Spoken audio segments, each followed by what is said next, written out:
Warning, the following video contains strong language which may be offensive to some viewers and or inappropriate for children. The content within this video is intended for mature audiences only.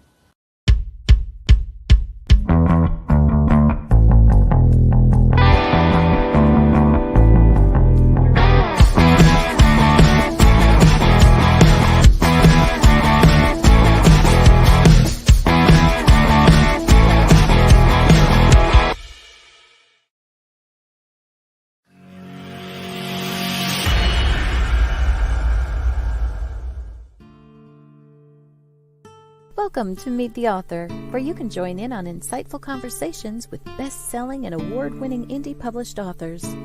Your hosts today are Rob and Joan, who themselves are indie published authors, book publicists, and paranormal investigators with Tampa Bay Spirits, based in Tampa Bay, Florida. Thanks for dropping by. And now, on with the show. Good evening, I'm Rob. And I'm Joan. Welcome to the show again. How are you all doing this evening? We're doing great. We're really excited tonight. We're having our first guests brought to you from England. And we really appreciate them showing up because it is midnight where they are. Let's see, what do we have some comments here. Hey, Trish Pipkin says she's here. Hi, Trish. Oh, George Dismukes is present and accounted for. Hi, George. And Barbara Duffy Hennison says, hello, everybody. We're glad that you're here. We're glad that you can join us.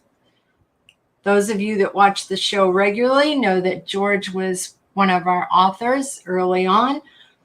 And he has a Netflix series. Hopefully, we think it'll be a Netflix series coming out called Siren Song, and he's had an amazing life. I'm telling you, he wrote the voice of, he wrote the voice of Festus on Gunsmoke. He was the screenwriter who wrote those words that man said, and that was my favorite character on Gunsmoke. If any of you are old enough to remember Gunsmoke, I am. Well, we're really glad that you're here. We're really excited to have the authors that we have today. We love all of our authors that have been on the show so far, and we've loved every episode. It's been so fun. Please continue to join us, and remember to like, share, follow, comment, and subscribe to our YouTube and to the WLFE-DB.com YouTube also, where you can watch us on TV. On Variety Unlimited, we'll be on that one. And also there's LGBTQ Friends and the Paranormal View, which you would think we would be on that, but we're not, because we're not doing a paranormal show. We're doing an author show. And speaking of shows, next week, next Wednesdays, right here, we're going to be talking with Caleb and Linda Pirtle, who have quite a few books to their name. And science fiction author Adam Gaffin will be here as well. We'll have some giveaways, of course, and we have some great giveaways tonight. We've got some great giveaways tonight. Yep, and we'll tell you about those as we go along here. But without any further ado, why don't we introduce our first author on our first ever UK Authors Night, and it's Paul CUDE. Come on in, Paul. Hi, Paul. Hi, everybody. Thanks, Rob and Joan, for inviting me on. Thanks for being on. Thanks for staying up so late. God bless you. You're very welcome. Midnight to be on our show. We're really humbled. That's amazing. Always very welcome. Well, Paul, why don't we start off with you telling the folks about what you write about and how you got started writing. We'll start off with those two things. So it's all about, my books are all about dragons. It's a young adult fantasy adventure with some of the dragons living deep underground in huge magical cities. Others take human form in an effort to guide and protect humanity, which is where it all starts. And it gets them into all sorts of mischief and trouble. And that's kind of how book one starts. And it carries on from there. And so far, I think there's around about 1 million words in the series. Wow. Now, Trish says she loves dragons. I told you we belong to a multiplayer game online that we've been doing for 10 years. So we both have thousands, literally thousands of dragons. Fantastic. I'd love to hear that. Who doesn't like dragons? I don't know. And No. who doesn't want to have a pet dragon to fly around on? I mean, that's the way to go. Seriously. Absolutely. They are dangerous, though. And as for how it all got started, well, just oddly, it started as a dream long time ago, probably 14 or 15 years ago now. One night I was just sat watching the telly with my wife, and I recalled something from the previous night that I dreamt, and it just played out in my head like a movie. And essentially what that was is what book one is now. And I just sort of sat there. I must have been open-mouthed. My wife probably didn't know any different to what I normally look like, I don't think. And I after it all struck me, I explained it to her, and she said, wow, you know, you have to write that. And I was like, well, yeah, I can only type with 2 fingers, so that's never going to happen. And, you know, we kind of left it at that. And I just kept on dreaming about it. Sometimes intricate little details, sometimes lines of dialogue, but it just wouldn't leave me alone. And so after sort of 3 months of teaching myself to type properly in my spare time, eventually I wrote the first book. And I think probably only a few chapters in, I was already dreaming about the second book. And even today, you know, 5 huge books in, I still dream about the books that I'm writing and what the characters do. You know, sometimes, as I say, little details, sometimes a huge overall view of what happens. But yeah, and in some ways, sometimes, very, very rarely, I feel cursed by it.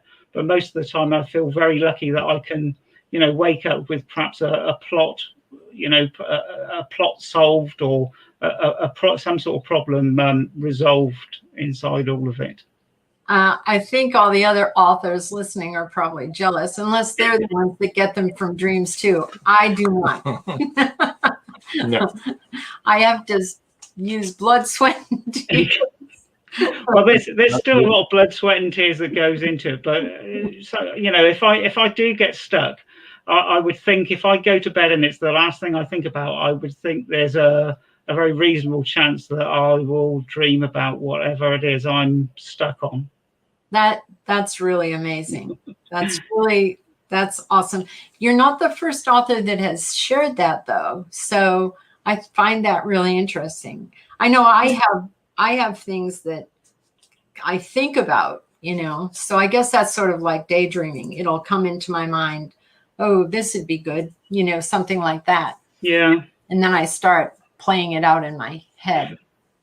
But I can certainly lose myself in the day. I can be sat in a doctor's waiting room or wherever, and my mind just like wanders off, and all of a sudden I've come up with, you know, another plot twist, or a name of a book is like a recent one that happened to me. I was waiting for my youngest daughter to be seen at the doctor's, and I just the last 2 books in my series, the names of them just popped in my head. wow. I need to write those down as soon as I get home, because I'll forget them otherwise. Exactly right. Can we put up some of the places where we can reach? Yeah, we can Paul? do that. All right. First is Facebook. That's Facebook, www.facebook.com, and it's paul.cude.3. CUDE is CUDE. Right. That's the way Paul spells his book. Okay. Yeah, and I'm always happy to have a chat with anybody on Facebook, or you know, help share their work and stuff like that. Yeah, That's so wonderful. follow Paul there, and then you can also follow him on Twitter at Paul underspace there, Underscore. or space, I guess, underscore CUDE, CUDE. That's on Twitter, and of course his website. And www.paulcude.com. And then do we want to go ahead and get into the book giveaway? You want to start talking about book? Yeah, I'm very happy. Yeah, so I'm very happy to give away a signed copy of the first book. So wherever you are on the planet, I will do my very best to get it to you. And also 5 sets of ebooks. on offer. So that's books 1 through to 4, plus there are some reader magnets as well. So it would be looking to be somewhere around sort of 750,000 words in total, I should think. So might keep all the dragon lovers out there quiet for a little while. Yes, I think there's a lot of us. Yes. All right, here's the details. Here's what you have to do.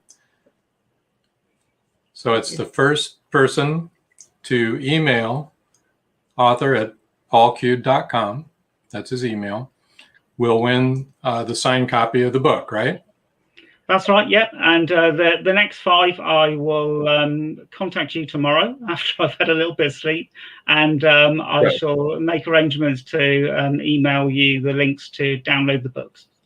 And that'll be ebook copies of the... Absolutely. In the format of your choice, yeah. Okay. Yeah, that's the whole thing. Right? Okay. It won't come up, huh? What do you want? I want to bring this one up. No, it won't, because that one's up already. It'll knock it out. Sorry. Technical difficulties. Technical difficulty. This is not doing what I wanted to do. There. Right. Okay. Whew. All right. So we got that out of the way. Now can you tell us a little bit about the plot in the first book, or the storyline, just some hints?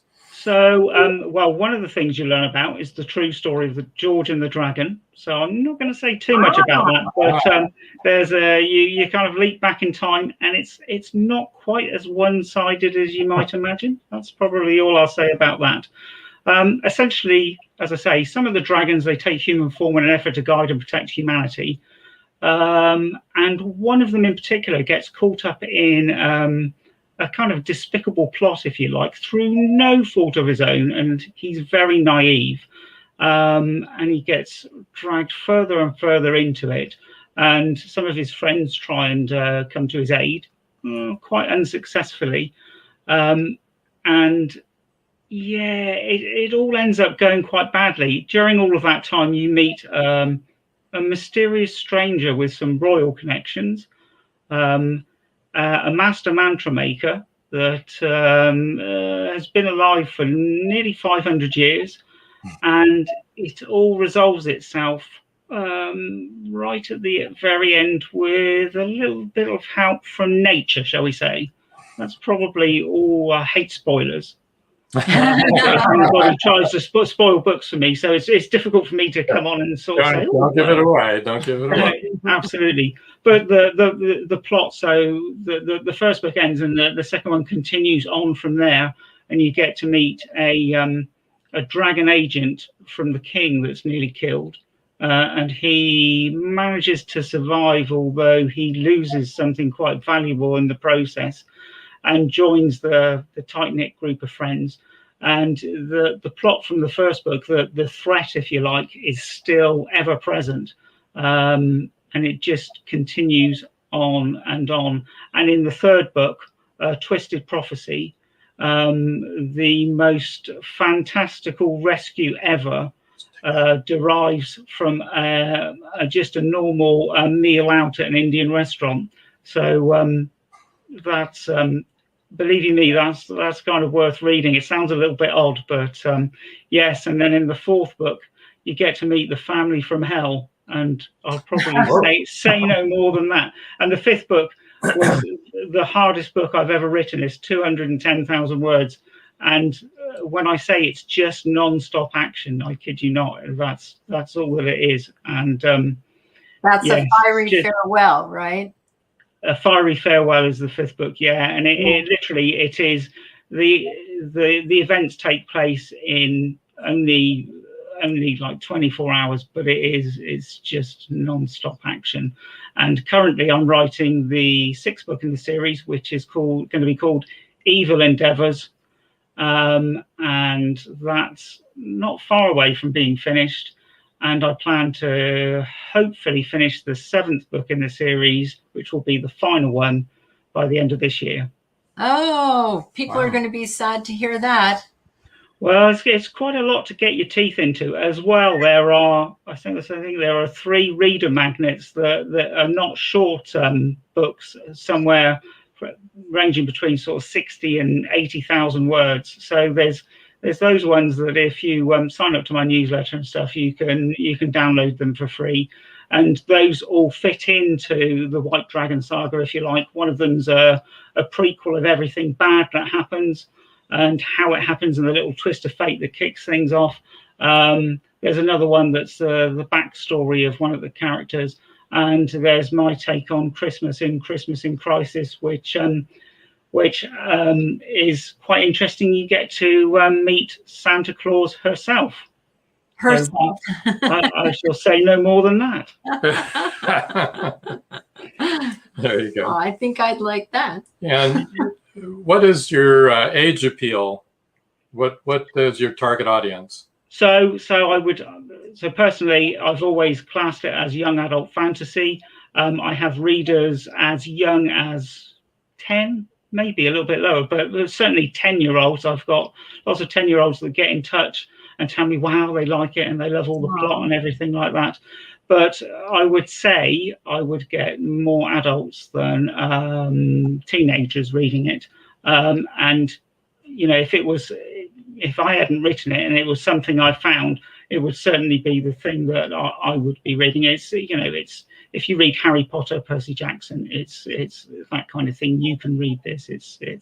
There's nothing too gory in it. There are obviously deaths and magic and mystery and mayhem, but yeah, nothing too gory. Paul Hollis just said hello to all of us. I don't know if you saw that banner come up. He's the author of the Hollow series. Hi, Paul. How are you? Hollow Man series.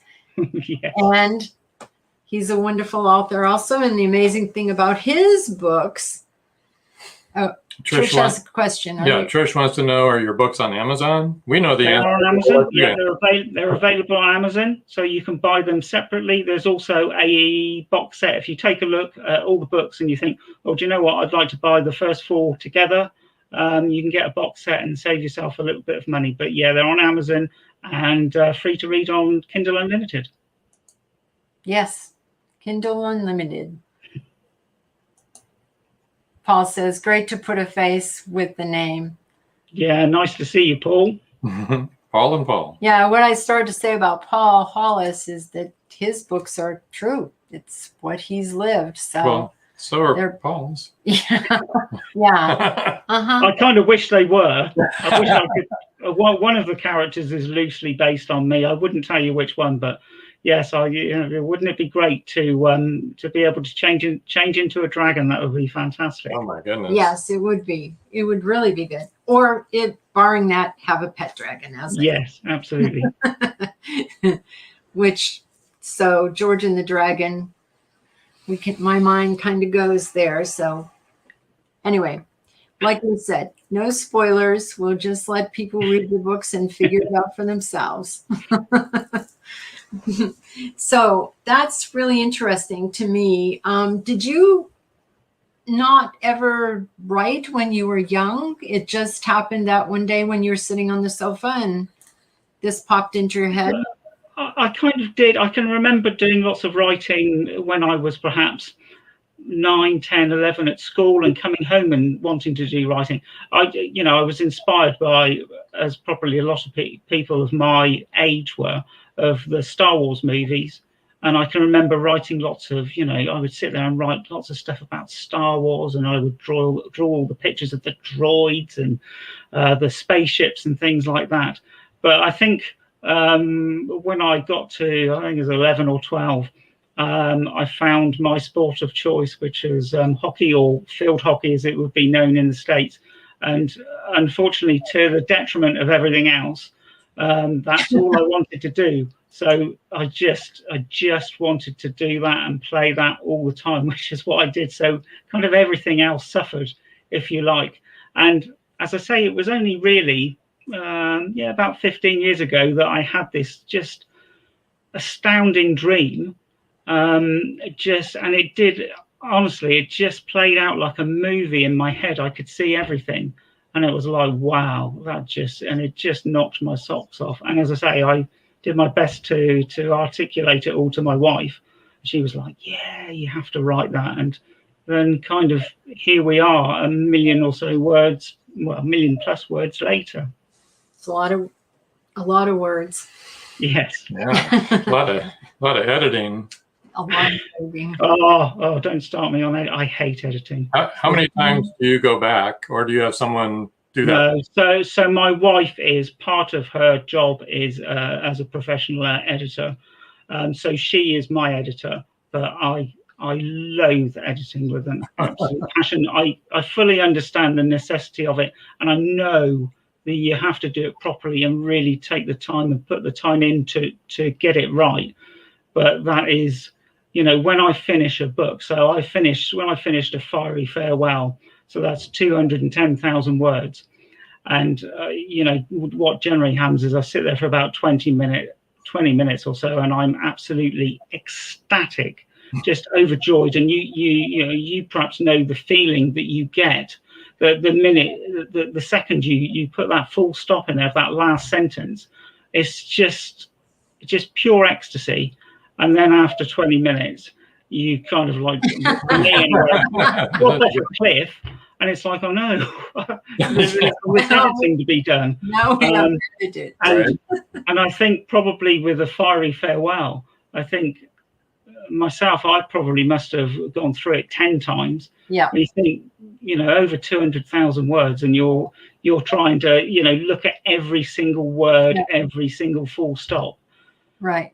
By the time that you've done that, you've kind of like, right, you've had enough of it a little bit for a while. So yeah, it's hard work, but it's very necessary, isn't it? As I'm sure you know. Yes. A word about your covers. You have really great covers on these books. I'm going to bring them up again here. We're so impressed with all the authors' covers, really. I think I'm quite lucky in as much as pretty much what I've asked for. When they kind of, obviously, I use a company called demonza.com, and they obviously ask for a brief of what it is that you're kind of looking for, and I would say that they've covered themselves in glory. Everything I've asked for, I think, to depict what's inside the book is very well represented by the covers, at least in my opinion anyway. So I've always been very happy with them. That's good. We were talking about it being a young adult series, and hello, Genevieve. Welcome to the show. Glad you could make it. This is Paul. He's all the way from England tonight. He's the Dragon Master. He is, and it's midnight. And we appreciate it. And our second author also. So we're really blessed and humbled that they would come. But I was going to say that I read a lot of young adult books. I like young adult books. And I think so many adults do, don't they? I mean, as I say, this would, I read all sorts of different genres, but actually I'm always drawn to young adult fiction. I don't know why. Perhaps it's the how popular Harry Potter has been in the past, and that's drawn people in. But that for me is kind of what I'd like to read. You're young at heart. I think you can probably just say I'm the biggest child in the world. And by the way, there's quite a lot of my sense of humor in the books as well. That comes out. So just a warning there. Well, I think a lot of the big blockbuster movies have come from young adult books. Yeah. The Hunger Games, and Mortal Bones, and I'm trying to think of some other. I can't think of them, but a lot of the recent big blockbusters all started out as young adult novels. But I think that's what people are. They kind of gravitate towards, don't they? Whether it's because they're not looking for something too gory, or they're just, they're just looking for something a little bit fresh and new. But certainly, it's the kind of stuff I'd want to read. Hi, Phyllis. Welcome back to the show. Glad to have you. Yeah, this is Paul. Oh. Hi, Phyllis. Hi, Cindy. Cindy says, I have enjoyed the books, and I think I am drawn to the genre because sex is not the main plot. Yeah. Hi, Cindy. How are you? It's always a pleasure to see you. I'm very happy to share all your stuff online all the time. It's great to see you. She's a good supporter of indie authors. Absolutely, yeah, fantastic. You should all follow Cindy. She's a good poet too. We love Cindy. Yeah, absolutely. Yeah, I've read some of her stuff and enjoyed some of the poems that I see on Facebook that she's written. Well, maybe we'll get her to be on the show sometime. You should. Yeah, absolutely. Well, we were on another podcast with her. We actually co-hosted another podcast, and we brought her on there. And we said, no, you have to come on our show. And she said, no. It was kind of a stressful situation, I believe, which I understand. I understand too. Yeah. Not all of us like to do this, you know. Right. Matter of fact, I'm leaving. Goodbye. No. Well, we're almost up to. This is nice. Oh, that's thanks. Nice. Thanks. You're always very welcome. It's always a pleasure. Yeah, she's great. Go ahead. You were going to say something. Yeah, I was going to say we're cruising into commercial time. Are we already? Yeah, just about. Not a few minutes yet. Well, we have a captivating guest. Yeah. Hello, Patricia. Hi, Patricia. Glad to see you. Welcome. So, any other words of wisdom, Paul? Oh, I don't know about words of wisdom. I think I've just been. I think you just when you start off as an indie author, just in my experience, you just make mistake after mistake after mistake, and you know some of them you can rectify after time. But you just have to kind of learn. And I think that the writing community online, I would just say, is fabulous. You know, I've never had a bad experience, and so many people have offered up their help to me. And I would say if you ever need any advice or, you know, any help of any sort, then by all means contact me on the social media platforms. And I'm always very happy to help. I would say that the writing community generally is as well. Is that your experience, Rob, Jane? Absolutely. Oh, yes. Absolutely. As a matter of fact, Paul Hollis really helped us a lot when we first. That's for sure. First started in social media and had our first book launch, and you know. And he's still got our back today. So he does. That's really great. Yep. You know. And had no idea what the heck we were doing or got ourselves into. Many years ago. So let's tell people where to find. You want to tell them this time, and we'll bring them up one at a time here. Facebook. How can they find you on Facebook? It's so they can find me on Facebook at www.facebook.com/Paul.Cude.3. And I also have a Facebook group that you're always very welcome to join called Dragon Domainers. You can find that just by typing that into the Facebook search engine, and I'd be very happy to have you along. I run competitions, and you know, you learn all about the crazy, wacky life that I live. That's great. And is that also where people can sign up for your newsletter? Yeah, absolutely. They can sign. There's a post on the White Dragon Saga page. Okay. Posted at the top of that. You can sign up to my newsletter, and you can find me on Twitter at Paul_Cude. And I think his website. And my website is www.paulcude.com, and there you can see the selection of books and just read a little bit more about them. Okay, and one more time on the book giveaway, we'll run that real quick. Yeah, so it's if you email me at author@paulcude.com, I shall get back to you tomorrow to let you know who the winners are. Awesome. Right. There's quite a bit given away, so I know somebody's already signed up. So oh yeah, about 2 seconds after we put this up. Fantastic. So what we're going to do, we're going to take a little break. Well, it's about a 4-minute break, I guess. A commercial break. Commercial break. We've got. So if you need to use the restroom or you need to get a drink, do that now, people, and we'll be back in a few. We'll be back in just a few minutes, and we'll bring in Bobbie Barker, and we'll chat with her for a while. Okay? And so stand by.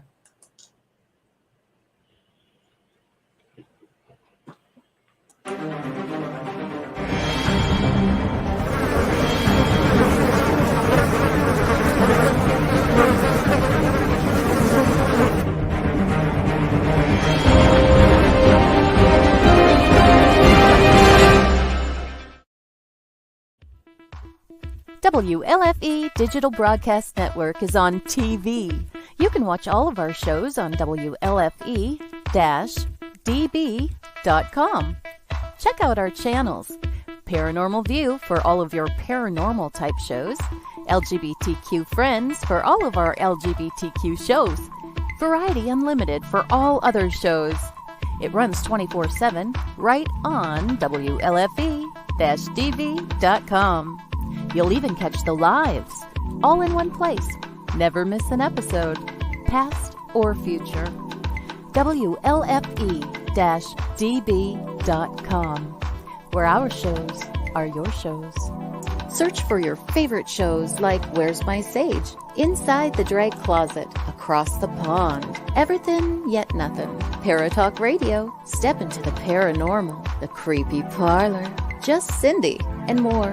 Now you won't miss an episode. Remember, follow Facebook Live and YouTube Live.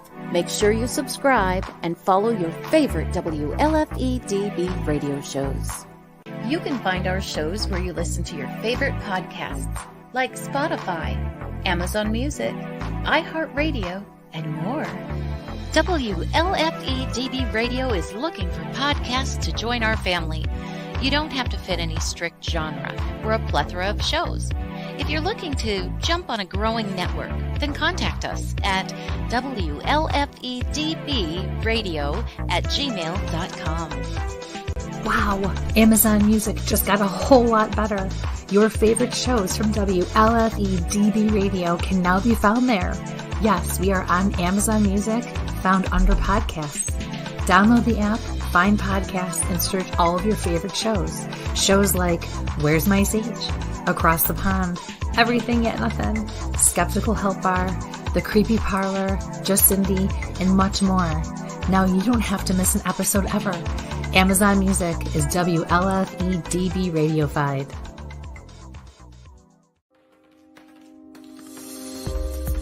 More from WLFE-DB Radio Network after this. Hey guys and dolls, this is Casey DeVille, the better half of DeVille Inc., Baltimore, Maryland. If you're ever in Baltimore, stop in and see me and Tony. Invisible Bree, 5920 Eastern Avenue, Baltimore, Maryland, 21224. Give us a call if you're in the area, 410-400-9641, or look us up on the web at DeVilleInc.com. DeVille Inc., where we specialize in you.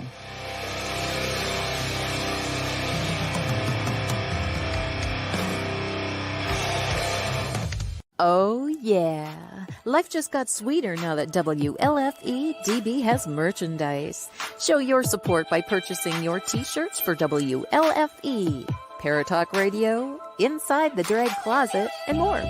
But it doesn't stop there. T-shirts, coffee mugs, tanks, buttons, cloth bags, and more. Go to WLFE-DB.com. On the top bar, click on the merchandise tab and bam, there you go. You got merch. Support the shows. WLFE-DB.com. You're listening to WLFE-DB Radio. Now, back to our program.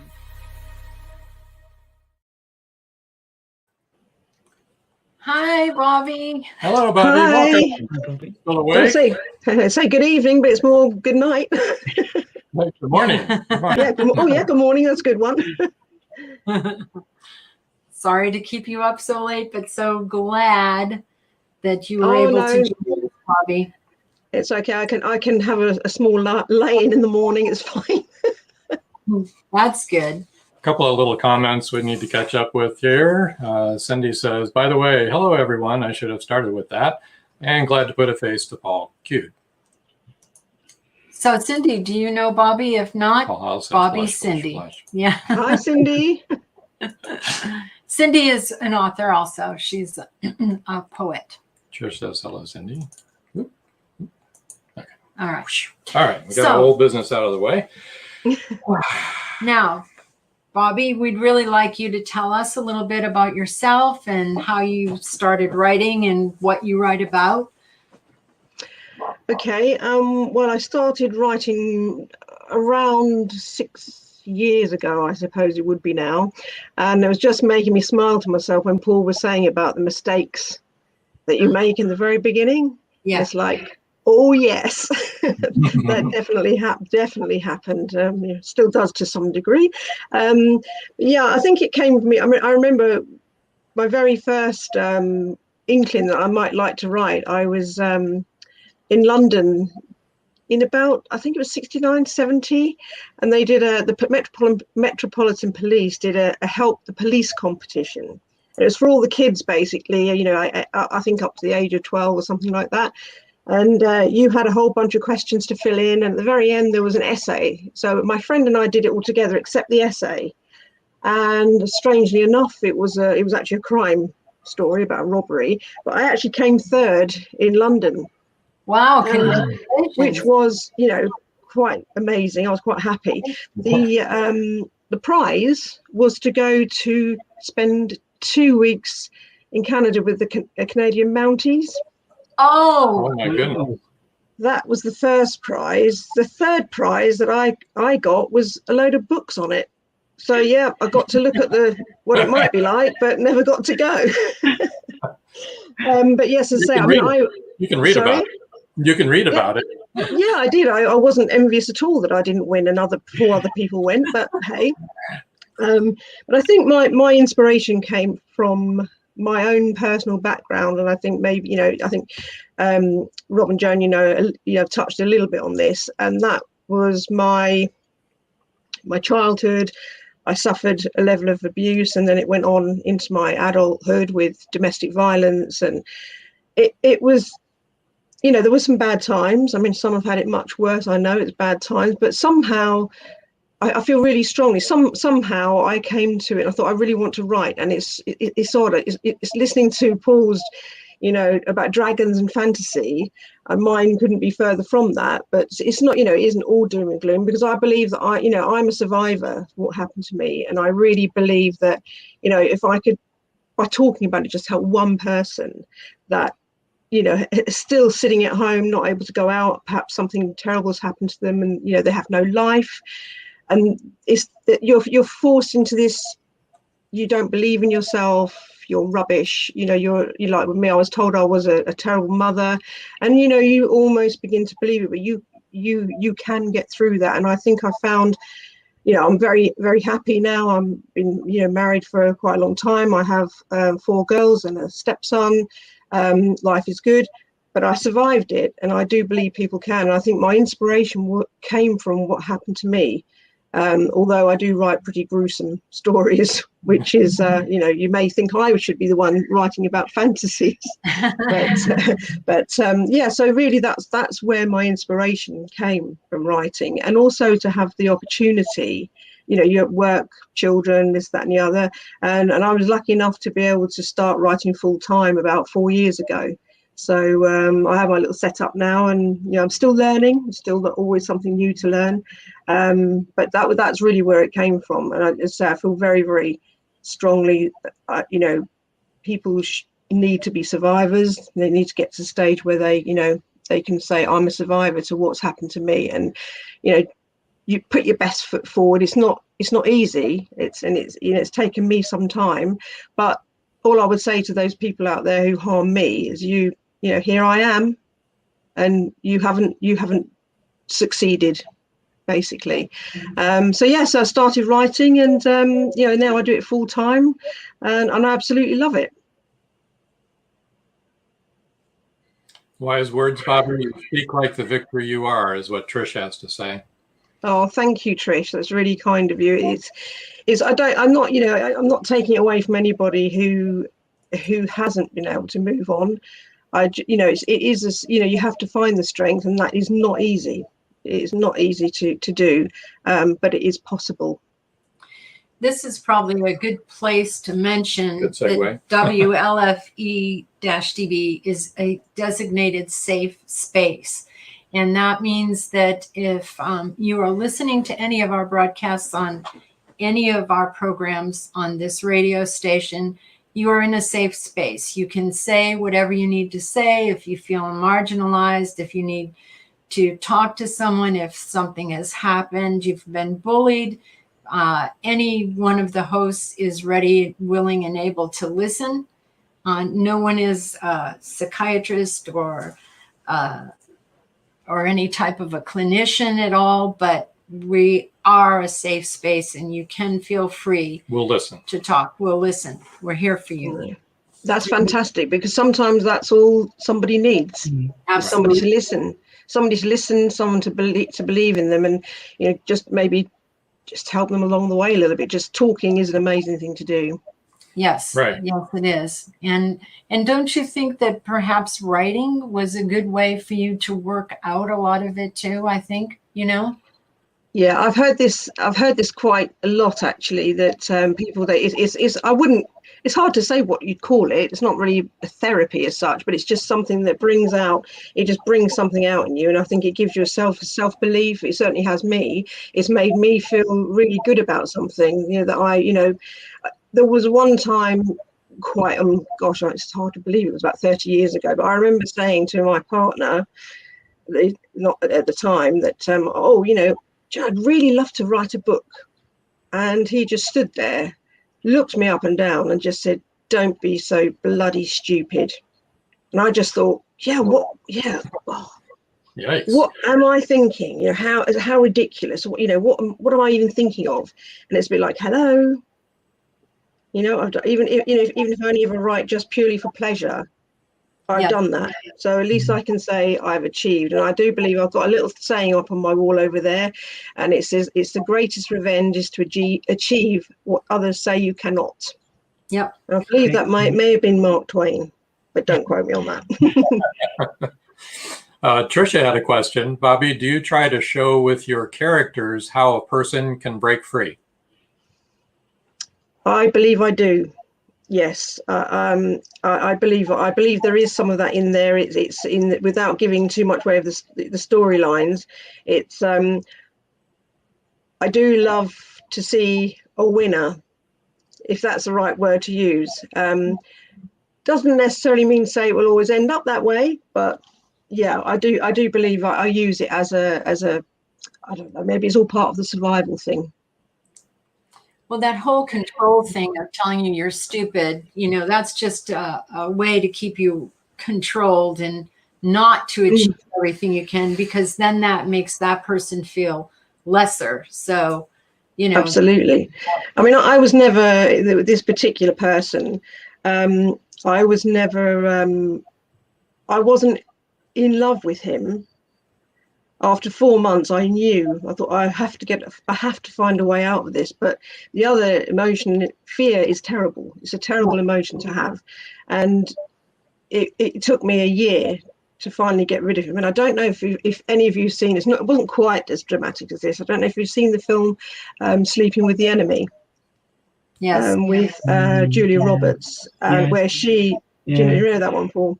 Where she escapes. It wasn't quite as dramatic as that. Obviously, it wasn't a movie, but it was along those lines. And the one thing that used to terrify me of running away was that he always said he would find me, and I always believed it until I left, till I disappeared with my children, and he never came after me. It was all just to keep me where he wanted it, where he wanted me. So, but I've moved on. I've survived it, and and I'm very happy where I am now. Absolutely. We have 2 more comments here. Can I say, Bobbie, that you're a real inspiration? Thank you. It's great to listen to you, and my children obviously fast asleep. They're both teenagers, and I am going to make them watch this, not for me, because they wouldn't anyway. I'm going to make them watch this just to listen to you. Yes. Oh, well, I mean, thank you for saying that. I mean, it's really, if I could inspire anybody, that would be absolutely tremendous, because there are so many people. It's not just me. There are so many people that are living in the shadow of what's happened to them. And, you know, it's hard to explain how you come out of it, but I believe, you know, it's a little bit the way I said to myself was, when these things happen to me, it happened to my body, not my mind. No one has taken that away from me, and somehow I've managed to, you know, come through it. And sometimes you can't keep a good woman down, but Right. Anyway, yeah. So that's really, you know, that's what I strongly believe. I really wish everybody could kind of, I mean, you don't come away without any scars at all. That would be impossible. There are things, but in general, you know, I think I'm quite a bubbly person. My personality hasn't been suppressed. I mean, perhaps for a while. I'm not saying it wasn't at all. I'm sure there was for a while there when I was going through it. But yeah, as I say, everything is possible. George says, anyone who breaks free from abuse of any kind is a winner. That's right. Oh, thank you. Yes, you're absolutely right, George. Thank you so much for saying that. Let's see here. Okay, wait a minute. He was so controlling. You were married to a narcissist. He was so controlling. Cindy says something. Okay. Here you go. Takes a strong person to break free, and an even stronger one to try to build the confidence of others to free themselves. Absolutely. Well, as I say, this is what I've been trying to. I mean, it's I think it's very, very difficult for, you know, for some people. I think it depends on what levels in your own strength. You know, it's the strength you find within yourself. But yeah, certainly, I am where I am, and I'm obviously nobody wants that kind of thing to happen. But I survived, and I hope, even if just one person listening to this could think to themselves tomorrow, maybe I can take that step forward. Maybe I could go to that coffee shop. Maybe I could just meet that person. Right. Not everybody is a monster. Trish said, Trish said, when you speak out about it, if truly helps those in the situation to know they aren't alone or crazy. No, absolutely. And that is why Paul wants his children. Phyllis says, I admire your strength. That's why Paul wants his children to listen to this. And that's a big reason why WLFE.-DB is a safe space, because people are afraid to speak out about what they're going through. They're ashamed. Being bullied. They feel guilty when they are not guilty. It is not your fault at all if you're being abused. It is other person. It is their problem. Their problem. It is their problem.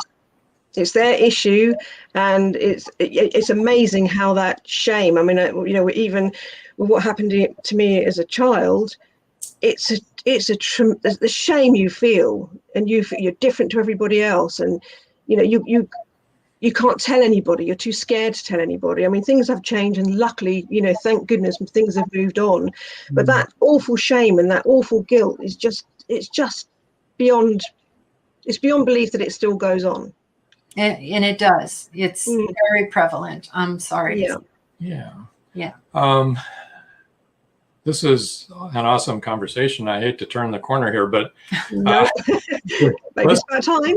Let's at least mention your books and your. So this is hitting people. This is. I mean, we can circle right back to this if you want.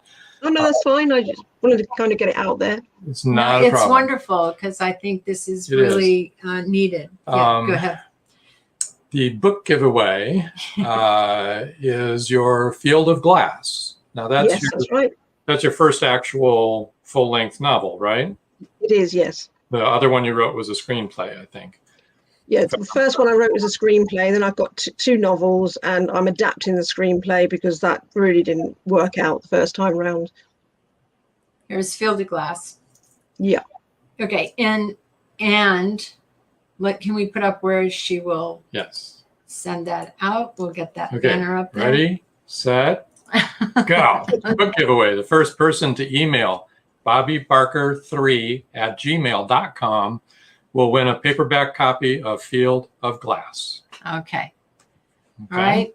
And so that'll be worth it for sure. Your other book is... We'll bring that up right now. Deadly Acquaintance. Yep. Okay, so you got both of those cooking. You want to tell people a little bit about Deadly Acquaintance and also Field of Glass? Just, no spoilers, just the general idea. Yeah, well, Field of Glass is very much centered around organized crime. We have a head of organized crime who's got, he has a serious obsession with a lady called Jessie Harris. Not a very good obsession. She was a former prostitute. He feels that it's payback time. She ran off quite some years ago and believed her life was okay, married, has a young son, until her husband is killed in a car crash, which she believed at first was an accident. And then she finds out very soon after there was no accident. And it goes on from there. There's lots of twists and turns. It's a very, very dark crime story. When her son goes missing, she has to take that step back into her past, and it's a story of great courage and the strength of one mother's love. That's wonderful. And Deadly Acquaintance is it's about a serial killer. When Isabella Beaumont, who is a very beautiful businesswoman, very arrogant, got where she's got, not a very nice person, she is brutally murdered. There's no forensic evidence, which is a real concern for the police, because where do they start? And it was worrying, and they believe it's going to happen again, and it does. And again, pretty brutal, and a few twists behind what the reasoning behind it all. Here, put up this comment. Your covers are fantastic as well. Yes. I really have always appreciated your covers. Did you design them? No, the first, Field of Glass was by a lady called Aria Blake. I literally gave her a brief description of the story, and she came up with that straight away with a few little nips and changes here and there. But Deadly Acquaintance was actually a friend of ours he's a graphic designer. He's got his own printing company, and he just happened to say, I'd love to have a go at doing a book cover. Again, told him a brief description, boom. They're both great. Thank you. Yeah, he hit it straight on the head. Here's Barbara's comment. I have 2 family members that went through the same. It breaks my heart and I'm crying. All those years they lived like that and were so terrified, etc. Oh, I'm really sorry. I'm really sorry to hear that. It is heartbreaking. It is heartbreaking. I just wish these things never happened. I think the good thing is there's more help out there, but sometimes people are too afraid to ask for it. Yeah, and I quite understand that. It's good to talk about it. Completely, yes, completely. That, like Trish had said, that people don't feel alone. They understand there are other people out there going through the same thing, or who have overcome it, overcome those struggles as you have, and that there's hope, Yeah, absolutely. Yeah, I think, that is actually an incredibly good starting point, just to talk to someone. If you can find someone who you can trust, sometimes that's not always easy, because you can be in a situation where you're so controlled you're not allowed to speak to that person, or you have to do it in secret. So there's so many different scenarios, so many. They are free now and married to amazing men. Oh, fantastic. That is fantastic. There you go. Yeah, it is. It is. So do you have any more future things on the drawing board? Yes, I have my, I'm going back, funnily enough for saying that, I'm going back to the drawing board almost, because my first screenplay, the one that was quite a lot of mistakes, well, in fact, it was a screenplay at all, really, was probably not the best thing. So I'm actually adapting that into a novel. And I know I can't, because there are some true elements in that, which is really probably why I wrote it in the first place. It's based on, mildly on my story, if you like. So yeah, I mean, hopefully not quite sure when that'll be ready, but I'm in the process of doing that now. So yeah, so I'm kind of looking forward to getting that finished. And not the editing though. I'm with you on that, Paul. Yes. So let's see, where can people get a hold of you, find out about you? Of course, your email, we had that up there already. It's Twitter along the bottom. Yep. We've got your Facebook, facebook.com, Bobbie Barker MB3. That's it. And then at Shade of Justice 1 for Twitter. That's it. Yeah. And currently you don't have a website, so no, that's something I kind of need to. Not sure where to start with that one, but I'm working on that. you can see all of Bobbie's books and her newer ones whenever they do come out on indiebooksource.com. Yep. Just look for Bobbie Barker under the authors, or look in the crime and mystery and thriller suspense section for her covers and her wonderful covers there. Not for the faint-hearted, though. I need to point that out. That's definitely good. Not. Yeah, good for people to know what they're getting into, right? Yes.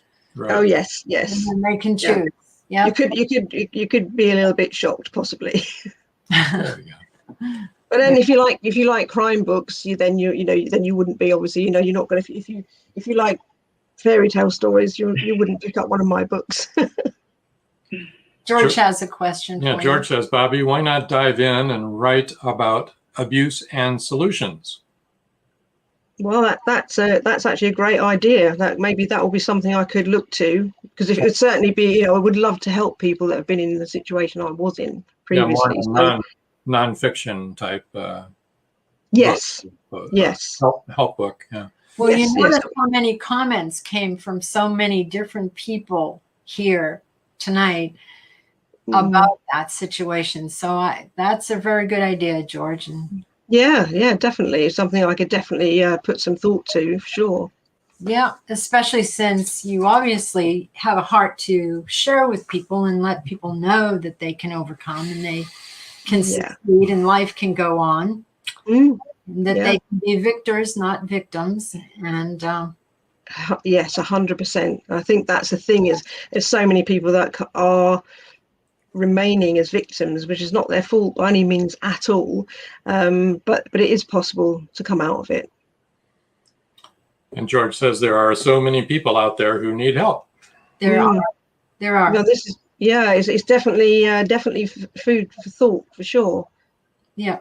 And again, consider.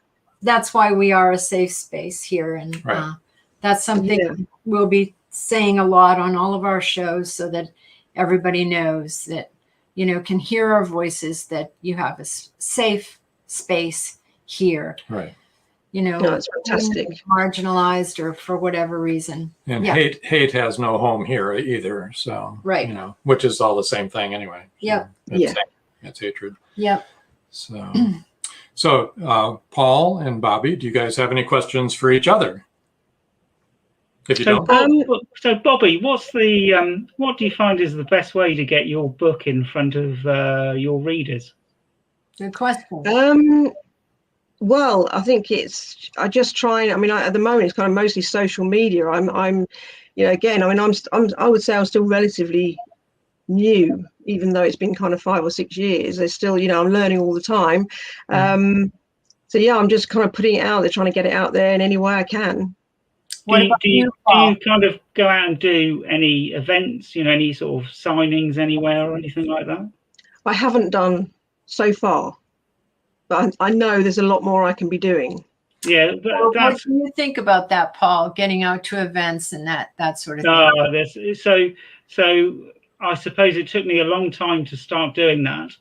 And the first few were incredibly scary, sat there trying to interact with the public. But I've just had fantastic experiences, and I absolutely, if the editing is the worst bit of the job, then that is by far going out and meeting the people is by far the best bit of the job. I can thoroughly recommend it. And after you've done it a couple of times, you will just love it. You'll get people coming up to you saying nice things, and I've not had a bad experience with any of it. So I would. Oh wow, that's fantastic. I would thoroughly recommend you go and give that a go, and even just start off just local craft fairs and stuff like that. And maybe the library. Yeah, absolutely. Build up to something bigger, and it just honestly, it's a very rewarding experience, is what I would say. Very rewarding. So I definitely need to kind of move myself on, to do different things. But just start off really small in a village hall or something like that. That's how I started, and then you just go to like slightly bigger things and see more people, and it's you'd be surprised at just how much you get out of it. It's very rewarding. And often you meet other authors too, and you can network with other authors when you. I'm with quite a lot of author groups, and on Facebook, and sort of interact quite a lot with I've learned an awful lot, like you said earlier, Paul. The writing community is incredibly helpful. Yeah, really. You can you ask anything, and nobody makes you feel. If you sort of think, oh, I'm not sure if this sounds like a bit of a daft question, but you can ask, and people are quite happy to talk to you, so that's great. Yeah, absolutely. Oh, Cindy, she said, glad that worked out for you, Paul. I did it 3 times and no one showed up. LOL. Oh, well, Cindy, that's not your fault if people don't show up. I've been to events where they've claimed, and paid money, where they've sort of said, oh, we've advertised it and there'll be lots of people, and nobody shows up. That's kind of not your fault. Get out in front of the people and you will have a really good time, I promise you. Yeah, George says book signings at restaurants are fun and profitable, plus you get to eat. I added that. I'm sorry. You added that. Yeah, I thought you may have done. But he's right. He's right. And that's why these podcasts are so helpful, because people get to meet you and know who you are. And I think that helps. Yeah, and for Cindy's benefit, if you think about it, when houses are being an open house, usually it's not the open house that sells. Quite often it isn't. I mean, people go through, 50 people go through, and maybe somebody will buy the open house, but that's all networking. Cindy, where did you go? Did you go to a book signing, or what kind of an event did you do that no one showed up? Was it just you, or we'll give her some time to type that out. It's going to take a while. Yeah. But I mean, book fairs, we have book fairs here in the States, and we have conventions, and we have all kinds of places. And like George said, book signings at restaurants. Do a lot of restaurants do that? Are they really? I've never heard of that. A book signing at a restaurant. Never heard of that. Sounds fantastic. Does sound like a massively good idea. Well, you could go to your neighborhood restaurant where you always go, or whatever, and just suggest it. I'm sure we'll have to wait until they open first. Oh, well, yeah, I thought about that. Not sure you'd want to go to the pub, though. How could I forget about that? Oh, I think you would want to go to the pub. Maybe. Yeah, they'd loosen up a little bit. And, I'll take 20. Have a couple of pints and buy a book. Have a couple more and buy a few more. That's what I'm saying. That might be the best. Yeah. Unless they get into a fight and knock your table over, then it's fun. Yeah, then the fun goes out of it. Yeah. And Tricia says you would say pubs would be better. That's what I'm thinking. There you go. Thank you, Patricia. Interesting ideas. So we'll do a joint one, Paul. Absolutely, yeah. A bookstore, and one with the library alone, and one that they were having a fair with several other authors. Huh. Oh. Well, don't give up, Cindy. Yeah. Go ahead and try it. Try again. You have great books. So. You do. Oh my gosh, she is an amazing poet. Just love her work. George said, beats bookstores 10-1. Lots of kibitzing. And kibitzing is the best, no doubt about it. It is. It's the best part about having a book signing or going to a fair or something like that, is talking with everyone. That's absolutely the best. Yeah. And I remember one time we were set up next to an author whose work that we knew. So that was fun. Right. And we've and odd. networked for quite a while now. So yeah, it is really great. Well, you guys have got to be getting tired now. So God bless them. Almost 105. It's 105. So unless you guys have anything else to add, maybe we should wrap it up here. No, it's been fantastic. Thank you so much. Yeah, Well, thank It's you. good to Thank meet you, for the Paul, as invite. well. Yeah. Yeah, it's Thank it's you really guys. good to meet you, Paul. Thank you guys for Yeah, hanging so out it's so a late. pleasure to put a face to the name, Bobbie.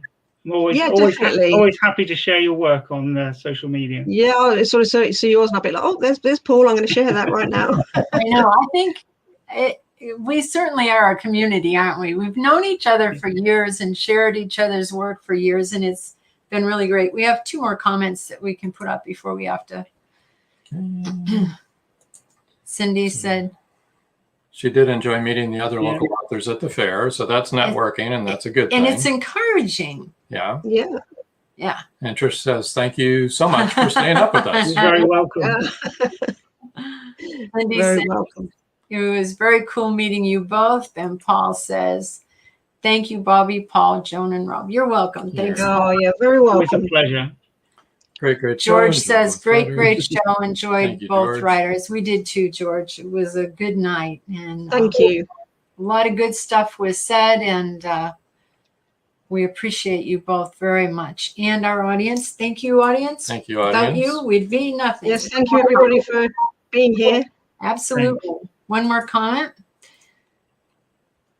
Cindy J. Smith, I think you could do well going to an event for poets. Yes, Yeah. because then you'd have the right audience. Right. Yep. The readers who read poetry would be there. You know, that's a good idea. So this time we really mean it. We have to go. Thank you very much, We're you really guys. going. Get some rest. I do want to say one more thing. She does want to say one more thing. No, That'll be one more thing then. I want to remind people that at 8:30 after us is Inside the Drag Closet. So stay tuned for that. And also join all of our other wonderful authors and all of their wonderful shows. The Creepy Parlor last night actually touches on somewhat of what we've been talking about here. If you haven't listened to that episode, it was with Jason from what's the name of his show? The Bipolar DM. The Bipolar DM, and Genevieve, who's the hostess of the Creepy Parlor, did talk about people who are on the spectrum or are bipolar and have other mental health problems. And it was Jason really knows what he's talking about, and he gave a really well-rounded, intelligent, knowledgeable discussion of how playing Dungeons and Dragons helps those people to find community and to interact with each other. So if you haven't listened to that podcast, give it a try now. Okay. Sure. Okay, well, thank you very much for having us on the show. So I'm not speaking for you, Paul. Yeah, again. Yes, thank you. It's been great. Thank you Yeah. for coming. Yeah, All really right. good fun. Until Okay, next then. time.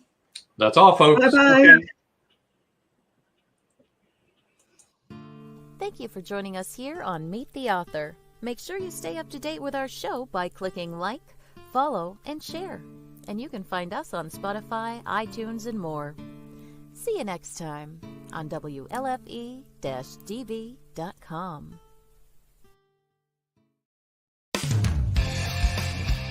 You've been listening to WLFE-DB.com, where our shows are your shows.